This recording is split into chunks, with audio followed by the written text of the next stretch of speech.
I have some questions about the pre-development plan. I know we approved that on March 2nd, 2021, and ordinance 2021-20, and there was an Exhibit A in there that kind of just described what the pre-development plan was and what we should expect for the $250,000.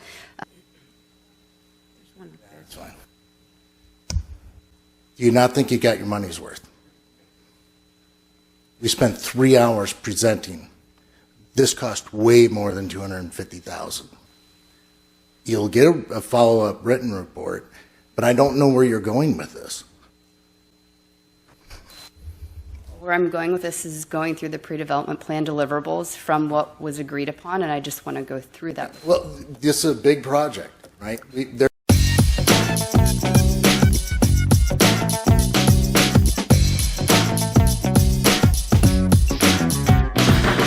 Okay, it's Monday morning. I got nothing better to do. I guess you folks don't either. George, how about you? I'm here. I might as well do this. And Jim, I know you. You're burned out. I am burned out. I can go, yeah. And I'm Dr. Jorgen. And we're going to start with a little bit of city council news. You got a tape this time. We haven't had a tape since last week. We got a tape on the city council meeting, and it has to do with the redistricting that they're planning on doing, realigning some of the aldermanic districts. And there's a discussion that ensues, and a little shout out to you people in Middletown. You know, we took a look at your city council meeting, and we think we're going to return the favor and let you see what's going on over here. Yeah. We can challenge any complaint that you. We got some clips of Middletown. So we've somehow We've become shyster cities. You mean sister cities? What did I say?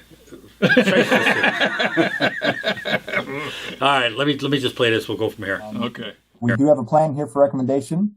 Because of the information that had been brought up last night and things that I hadn't accounted for, and again throughout the day today, it definitely has made me reconsider a lot of things.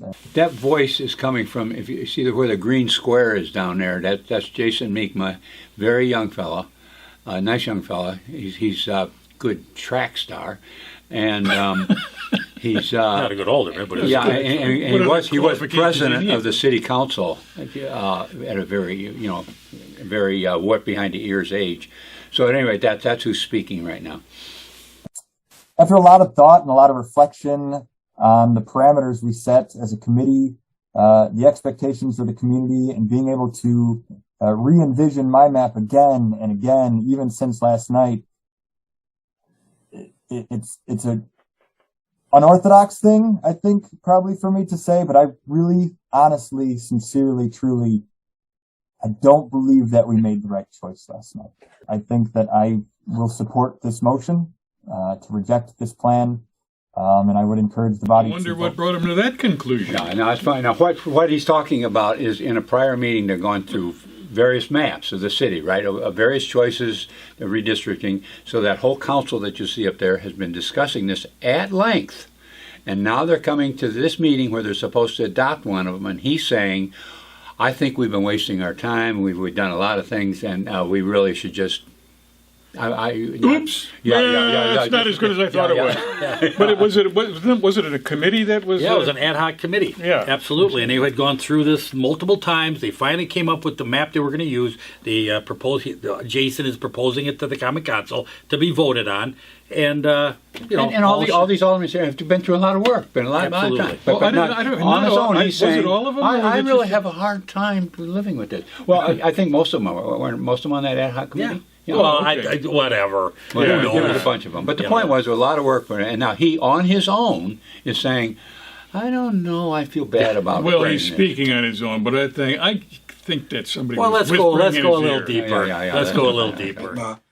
For his just utmost integrity of recognizing, if something falls short of the ideal that we're aiming for or isn't as close to the ideal that we're aiming for. What exactly is the ideal they were aiming for anyway? Not the map. They actually had his integrity. His integrity got in the way of doing the right thing. It's kind of weird because there were just several districts that are like bing, bing, bing, and they just sort of like dialed it. Yeah. And by the way, this is the current council president that is speaking at that point. So at this point, it begins to look a little bit shakier. Well, how is it these two people are saying, all of a sudden coming up totally on their own, you think? Really? Believe that? Oh, There's absolutely. been no discussion between that maybe this isn't such a good idea, all that work we did the other day. Maybe there's something wrong with these districts. Well, let's go on. Exactly. Is this a motion to reject the whole plan and start over? Or what is this a motion to do? Now, Henry is the sole non-bobblehead on that council. Although he might have somebody, we'll say in a little bit, somebody else join him in not being a bobblehead. All right. Possible. But at any rate, Possible. so he's saying you're really talking about we're just going to get rid of it, can it? Just start over again? Yeah, we're just Yeah. what? Are you serious? All right, but so that's Now, who That's speaks Henry. next?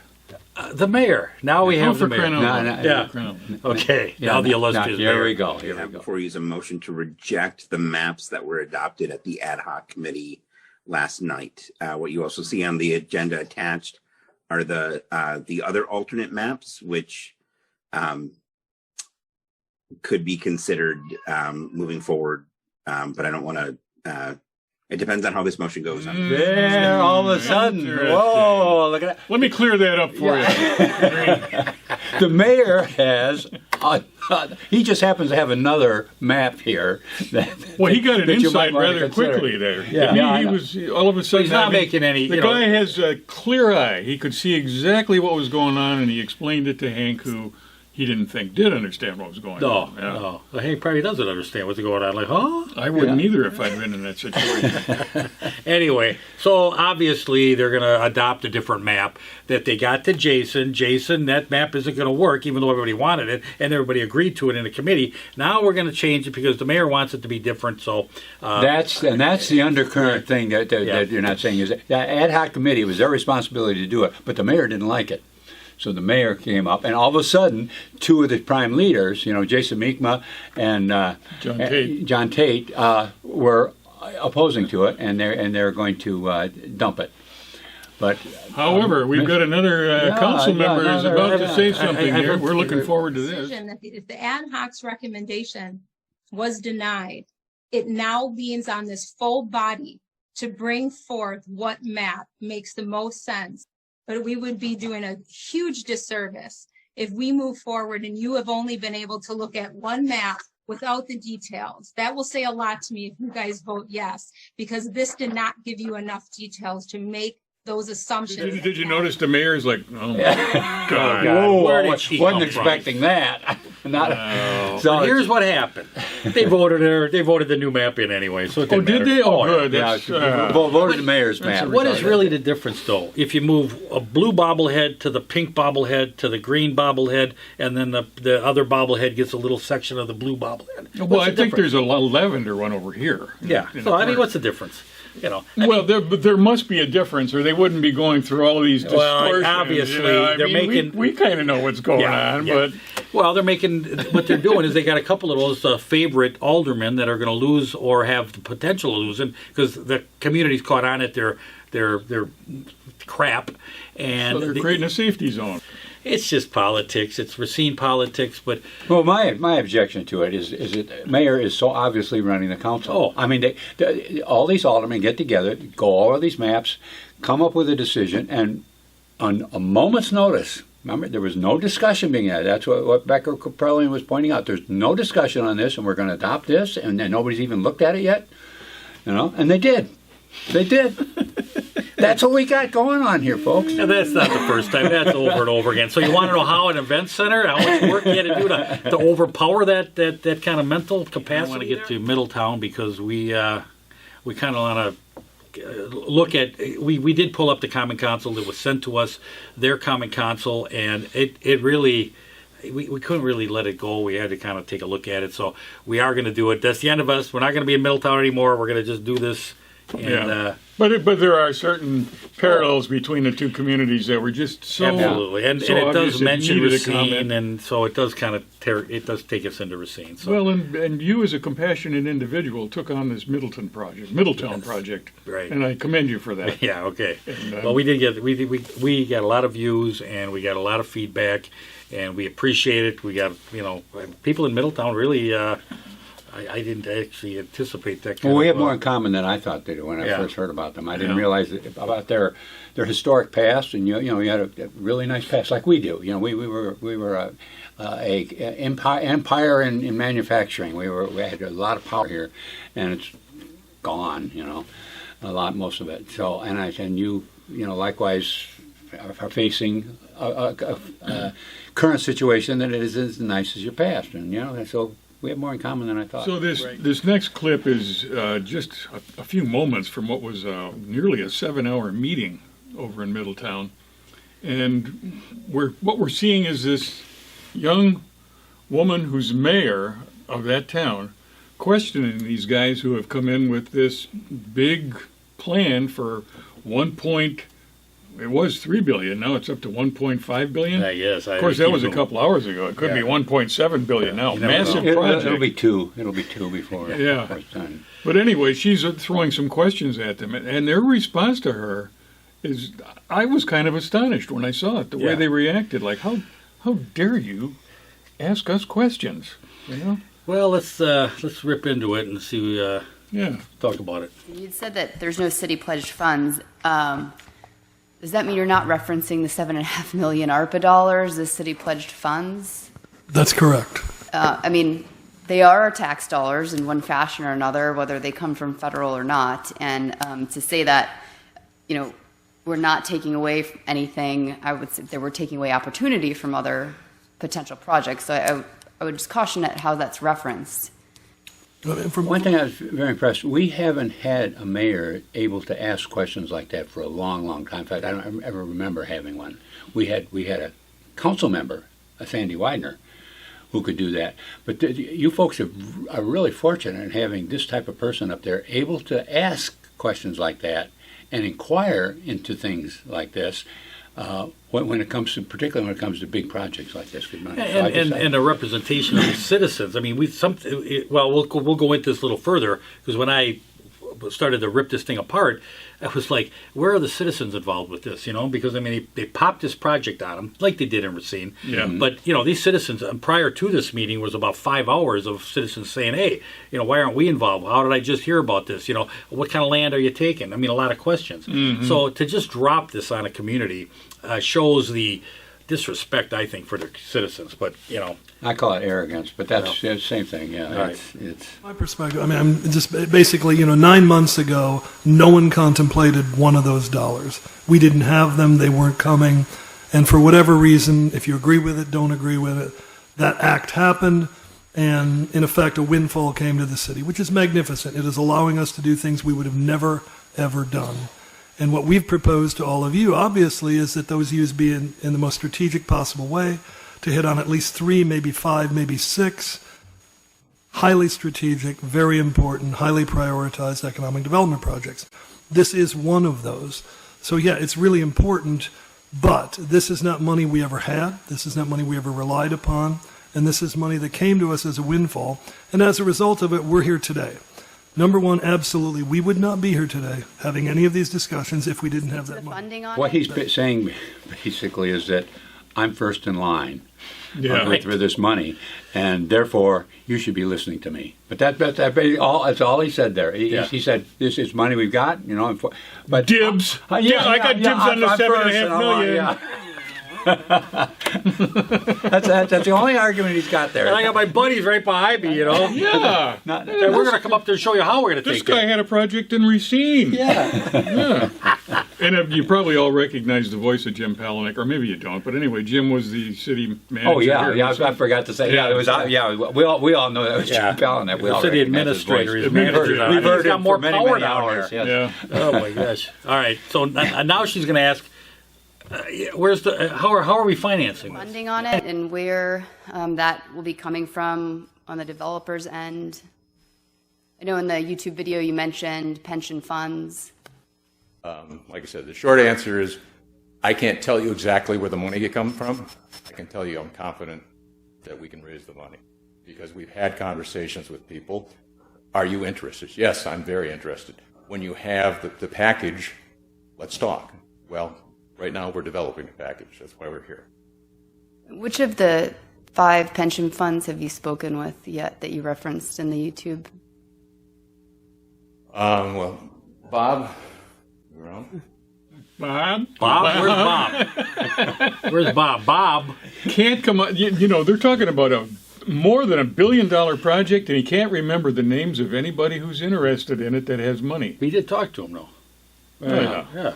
He knows. I kind of got the impression too that he was kind of saying essentially that this is a big project, and we've worked on it, and you really have no business questioning us anything at this point Because we know. Yeah, because we're doing the right thing. Just have to go along with it. Don't be throwing pebbles in front of our train. Pebbles. Okay. I can tell you they're very, very large. We talked to one fund that has a $30 billion real estate portfolio. I mean, they're the usual suspects. If you went and looked at the largest pension funds in North America, you would see who they are. But Why should she have to go and look? If They're big. If they're so well known. They're big. I mean, They're big, Doc. Yeah, again, it's back to don't worry about it. Don't be asking all these little questions. They don't mean anything. This is in good hands. We're handling it for you. Yeah. Financing. Yeah. A friend of mine's going to buy the gas. Don't worry about it. Let's jump in the car and get going. I can't remember his name, but he lives in the next town. Plan. I know we approved that on March 2nd, 2021, and ordinance 2021-20, and there was an Exhibit A in there that kind of just described what the pre-development plan was and what we should expect for the $250,000. Okay, they already spent $250,000. We know that. Wow. On the what we saw the Development plan. You know, they had to scratch out Racine. They didn't even use whiteout. Literally. Yeah, I spoke with somebody. Well, you spoke to the same guy. There were a couple of spots on that presentation where the name of the city of Racine was on the paperwork. Oh my gosh. Well, anyway, the mayor's asking, how'd you guys spend the $250? Legitimate question. Yeah, absolutely. You know, taxpayers' money. Let's ask. Find out what he says. That's fine. Do you not think you got your money's worth? We spent 3 hours presenting. This cost way more than $250,000. Now, don't worry about it. Yeah, it's worth. We gave you more than $250,000. I call this bullying. I think he's just up there and say, you got your money's worth. Shut up. We got 3 hours in this. Yeah. This is amazing. We had one of these. I mean, the arrogance is unbelievable. Yeah. I mean, you're looking to get $7.5 million. You didn't think you get money's worth? I mean, listen, young lady. We didn't even charge you for copying the plans that we used in another town. There's no copying fees in there. We're just giving you that part. All right, there's more. You'll get a follow-up written report, but I don't know where you're going with this. Where I'm going with this is going through the pre-development plan deliverables from what was agreed upon, and I just want to go through that. Well, this is a big project, right? There's a lot of ways that you move with this. I think we've done a remarkable job of making sure that this didn't cost the city any money, right? So we've worked really hard to get there. We are here. We just followed up. I mean, we were just finishing up late Friday night. So written report will be to follow, but you've seen the plan. But I can understand that there's not a lot of breakdown at this point in that. Conceptual entertainment. If I could, I'm just going to break in. There's been grand levels of that detail that have been shared with Andy and Caleb, with the staff. And, yes, it hasn't come before the city council or the mayor, but I can assure you we've seen all those details. There's that bullying. I mean, it's just a flat-out attack on the mayor for asking questions. And God bless her, and you folks better be behind her. Yeah, she's really good. She hangs in there. She's a tough Well, gal. not even praising her for asking pertinent questions, just demeaning them as though there is no purpose behind them whatsoever. Yeah. It's grand, it's big, it's special. We've talked to people. I mean, that should be enough. I mean, a good salesman would say, that's a good question. Yeah. Well, even a good salesman, that you're going to rip somebody off, you'd at least praise them in the fact I'm going to get it in the end. Yeah. But they don't even do that. I mean, these guys aren't even good. No. It's right after her. What are you asking questions like that for? Don't worry about those muddy tracks we're leaving all over your back. We're going to put a dry cleaner in this development project too. Have any of the projects come to fruition that have been referenced, and the Racine as well? Racine, I'm flying there tomorrow to finish up. You know, I don't know if you're, well, let me back up for a second. This has been a very difficult time for the, So tomorrow would have been like, Well, let me last back week. up. Let me back up. I gotta figure out. I almost said something truthful, so I gotta hang on. we don't want the truth in this conversation. this has been a very difficult time for the hospitality industry. COVID has been very difficult. You know, banks are hostile openly to hospitality. So the fact that we're this close and we will be in the ground in both Racine and Mason City this spring, that. For Racine, there was, they made us move the project to a swamp. That's what they did. It had, Oh, we don't even have a swamp in Racine. Who knows? It's like the shell game. You don't know who's playing anymore. Where's the P? Hell, nobody knows. You saw our mayor, and you see these guys. It's like a glove and a hand. It all fits well together, you know. But nothing ever gets done. Miraculously. Well, Thank goodness. but there's always the threat of something getting done. And when that threat is looming on the horizon, you need some public money to get it over the edge. Because, you know, we had this $30 billion pension plan, but they tanked at the last minute. I don't know, they had union problems or something. So what we're going to have to do is get you to co-sign on this $1 billion. You know, it's a really interesting. They got $7.5 million, and it cost $7.5 million to put this plan together. Yeah. Unbelievable. How, you know, right down They- to the penny. They were just lucky. Boy, they were lucky to get Could have it. cost a lot more. to a swamp. That's what they did. It added $8 million to the project. They still want it. So we're working through that. I'm flying there tomorrow. I will spend the rest of the week finishing that up.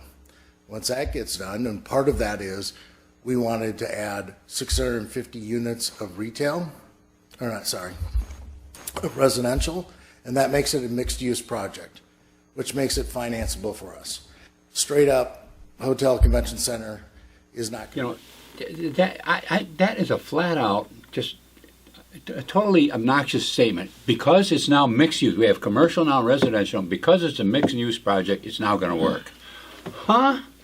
What has that got to do with anything? Yeah, I mean, mixed use might be good, might be bad, but to say just because those two come Yeah, it's come automatic together, work. The all of a money's sudden- just going to come pouring in. Yeah, now, like it's, in this meeting, I mean, and it was so long that it was hard to pull out. These are just the highlights, I guess you'd say. But they talked about these, what do you call them, tech billionaires, these tech billionaires. 200 million means nothing to them. I mean, you know, it's just talk. It's blubber out there. And I'm just like, you have no substance. You have no base for any of this stuff. There's nothing to go on. If they here. can't answer some decent questions Yeah. that the mayor presented, they can't just honestly and straightforward answer those questions, you know there's something going awry with the planning of this. There's something missing, something that you better be watching out for. Mm-hmm. Well, and it sounds like they're watching out. You know, now since they've seen this play or this video that we put together and the program that we put together, and they've actually reached out and asked about what the heck is Now, going see, on. I think some of this Common Council, I think a lot of people didn't see because it was well into the evening, and I think a lot of people had already left and went home. And this was, I don't know, it was like 6.5 hours, I think the whole meeting was. Well, so. they probably, all they saw was headlines in the paper the Yeah. next day. Yeah. 1.3 billion So, project. I mean, I think it's go. important that the community sees this. And this is what we do in Racine. We actually bring out Common And Council. be able to start the project. So my understanding, and I will confirm it when I'm there, it's one of the things I'm doing, that part of our work has already begun. We have to move a sewer line, which is pretty major, and we're going to try to get that done before spring so we can be in the ground. So that's what we're doing in those projects. It has been, we will be some of the very first projects out of the ground as we get out of COVID. It's an interesting story because I don't know if anybody wants to hear it, but when we were doing a project that was very different, it was in an ice arena and a hotel convention center or whatever, then Gatehouse originally submitted on that. But later, of course, it changed. So yeah, it began that way. No, it never was. I'm not sure Well, what that It last never part was. Well, here's what I want to do. A lot of stuff they talked about Spooky Nook, which is a sports complex that came to Hamilton, Ohio. Because, I wanted to try to be as fair as you can because, maybe there is something that's, we're missing. I heard it over and over. And I'm going to play a little bit here where Palahniuk speaks on Spooky Nook and Hamilton and how business is being drawn to that community because of this complex. So let's just play through this and then we'll talk about it. There's a concert venue for live events in here. You might get 10,000 people go there an evening. That lets out. They only came there for that, which means now they're getting out. They want to go to that restaurant, to that bar outside and just do all kinds of things. You've just put 10,000 people in your downtown that otherwise weren't going to be in your downtown. But in the traditional sense, like Hamilton came to be, with Spooky Nook, you have to put real city money. I mean, real money from your general fund, from your enterprise funds, from general obligation bonded debt and other things. I've only been in this region for a year and a half, but I'm hearing about all these things happening in Hamilton in advance of Spooky Nook. Right. Just the very promise of it has all these small businesses coming into play. So I'm really guessing if we wind up moving forward and doing this, the promise itself of this will start to see investment and spin-off activity. Because inevitably you see that every time these kinds What of has things to be happen. taken into consideration there, he's talking about drawing a crowd of 10,000 people. That ain't going to happen very often in a town of 51,000. It's just not going to happen where you get that large of a crowd and then have them disperse into the community to eat barbecued ribs or whatever you do after an event like that. Yeah, but there's also restaurants in this complex, so they're going to go out to downtown Hamilton or Middletown. And the other problem is that if 10,000 people is what was supporting a $161 million project, $1 billion $161 million project, then you're going to need 6 times that many people. You're going to need 60,000 people if you're supporting a $1.3 billion project. Right. So I mean, you're really not comparing apples to apples. You're comparing motorcycles to automobiles. It's two different. Well, maybe it's even bicycles to automobiles. Right. Skates, roller skates. Here's the difference. When you talk about, they throw this word, a Spooky Nook. I didn't know what it was. I'm thinking, okay, let's take a look at it. I mean, our plan was not to dig so far into Middletown, but once we got into it, I guess we just it gets interesting. It gets interesting, and it does kind of relate to us. There is a developer, and he's got a name, and he shows up here. Now, he started this in 2016. On Spooky Nook, there's a developer. Yeah, exactly. He's got a name. Yeah. In 2016, he started to look at Hamilton. It's going to be 2022 before it's completed. He went through this whole process, and at the end of the show, I'm going to show you a clip that he did in 2018 about the project in Hamilton. And he has one in Lancaster. He's got one in East. He's got a history of success. He does. Yeah. So now you've got an animal here that says, hey, what you got here is a $1.3 billion with I hope he comes. I can't tell you who the developer is. I can't tell you who the financiers are. I mean, But they're big. Yeah, they're big, and you don't trust us? That's what you got here on this development. Yeah. On the other one, we did a little digging. You've got a guy who understands his project, understands the effect it has, understands Exactly. what the flow is going to be through it, and so he has a much better understanding of how it's, and mostly his own financing too, because he's putting his own money into it now, so he wants to be darn sure he's right with regards to the financing and the flow. Exactly, And and he's a guy you can talk to. Here he is. There's the body. Well, you know what? I think we've done it for Monday morning. We're getting close to running beyond what we usually do here, aren't we? So A little bit. You got one more thing you want to? I do want to bring in. I just want to bring in the fact that really look close at this project, and it took 5 years for Spooky Nook. And I'm sure there was participation by the community. I'm sure there was participation by the council and the business owners and the residents.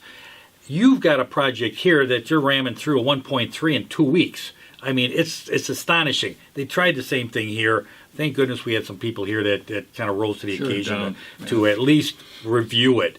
You got to review that project. Sorry, but that's it. So we're going to leave Middletown alone now from this point on. Well, yeah, we appreciate all you people from Middletown stopping by for a visit. Don't be strangers in the future. And all you regular viewers, thanks for being here. We'll be back next week looking for you. Spooky Nook Sports in Pennsylvania, who want to build a similar facility here in Hamilton, have come out with their latest video showing what the facility may look like. The Mill 1 area shown here is the sports portion of the facility, containing many indoor sports fields, courts, training facilities, weightlifting areas, a rock climbing wall shown on the left there, concession area, and many places for people to stand and sit, as you just saw on the left there. Here's an example of an indoor soccer field or football field that could be used. Here's an outdoor facility. And here's some courts. And this does not convey anywhere near the size of the facility on the Mill 1 side. Operators plan to team up with sports teams and leagues for training, including potentially the new and hot FC Cincinnati soccer team. Now, Mill 2, this area here, is the area across the street that would include a hotel, a pretty upscale one, as well as convention areas. As with the facilities near Lancaster, Pennsylvania, these have an industrial clean look, but also the hotel and restaurants and the convention areas do have a comfortable feel that's brought on by the interior design and also conveys the feeling of the building's former use. Here's a look at what one of the convention reception areas could look like, according to the architect's rendering. As in Pennsylvania, the facility also would include a rather large hotel. That would be the exterior of the hotel on the left along that corridor. Spooky Nook founder Sam Byler, who used to own the Auntie Anne's pretzel making business that you find in many malls, has been renovating buildings in Lancaster, Pennsylvania, and loves restoring them so that you get a peek at the former use of the buildings. He did the same thing at the Spooky Nook facility, which used to be a huge warehouse for flooring materials that were shipped nationwide. Here's another convention reception